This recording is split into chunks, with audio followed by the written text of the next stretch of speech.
اعوذ باللہ من الشیطان الرجیم بسم اللہ الرحمن الرحیم۔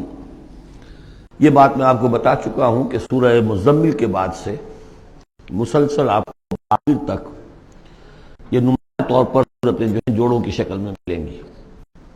منفرد مزاج کی کوئی صورت اب نہیں ہے، یا تین تین کے کوئی علیحدہ سے گروپ۔ البتہ یہ ضرور ہے کہ دو دو جوڑے مل کر بسا اوقات چار صورتوں کا ایک کانسٹیلیشن، ایک خاص جو ہے ترکیب وجود میں آتی ہے۔ وہ میں جیسا جیسا ہوگا آپ کو بتاتا جاؤں گا۔ سورۃ المرسلات یہ جو 29ویں پارے کی آخری صورت ہے، اور سورہ عما یتساءلون جو 30ویں پارے کی پہلی صورت ہے، یہ آپس میں جوڑے کی شکل میں ہے۔ اس کی 50 آیتیں ہیں، اس کی 40 آیتیں ہیں۔ اس کی 50 میں سے 40 آیتیں پہلے رکوع میں ہیں، 10 دوسرے رکوع میں ہیں۔ اس کی 40 میں سے 30 پہلے رکوع میں ہیں، 10 دوسرے رکوع میں ہیں۔ تو یہ ترتیب وغیرہ بہت اس کے اندر ملازمت ہے۔ دونوں کا مضمون کھلم کھلا قیامت، اور یہ پورا گروپ جو چلا آ رہا ہے، یہ تو سورہ قاف سے لے کر اور آخر تک جو مکی صورتیں آئیں گی، انذار قیامت ان سب کا موضوع ہے۔ یہ تیسری صورت ہے کہ جو اس سٹائل سے شروع ہو رہی ہے، والصافات صفا فالزاجرات زجرا فالملقیات ذکرا۔ یہ سورہ صافات 23ویں پارے میں آئی تھی، پھر سورہ زاریات آئی، وہ بھی اسی انداز میں۔ اب یہ تیسری صورت ہے والمرسلات۔ سورہ صافات کی قسموں کے بارے میں بالکل یقین کے ساتھ معلوم ہے کہ وہاں مراد فرشتے ہیں۔ سورہ زاریات کے بارے میں اجماع ہے کہ وہاں ہوائیں مراد ہیں۔ یہ صورت اس اعتبار سے مشکل ہے کہ اس کی ابتدائی قسموں کے بارے میں مختلف آراء ہیں، ہوائیں بھی اور فرشتے بھی۔ والمرسلات عرفا، پہلی تین کے بارے میں تو یوں سمجھیے کہ سمجھا جاتا ہے کہ یقیناً یہ ہواؤں کا معاملہ ہے۔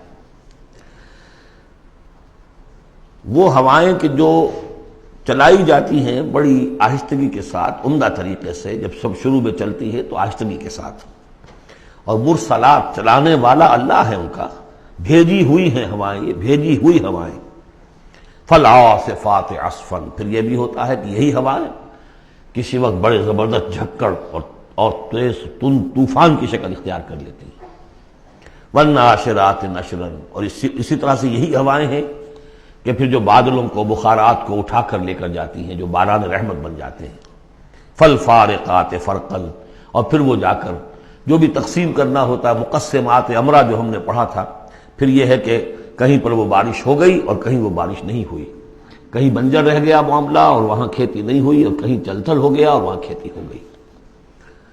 فالملقیات ذکرا، البتہ اس کے بارے میں یہ اختلاف ہے کہ خیال تو یہ کہ یہ بھی مراد وہی ہوائیں ہیں کہ ان کے ذریعے سے وحی بھی جو آتی ہے اور وہ جو لوگوں تک پہنچتی ہے آواز نبی کی، وہ بھی ہوا کے ذریعے ہی سے پہنچتی ہے، میڈیم یہی ہے۔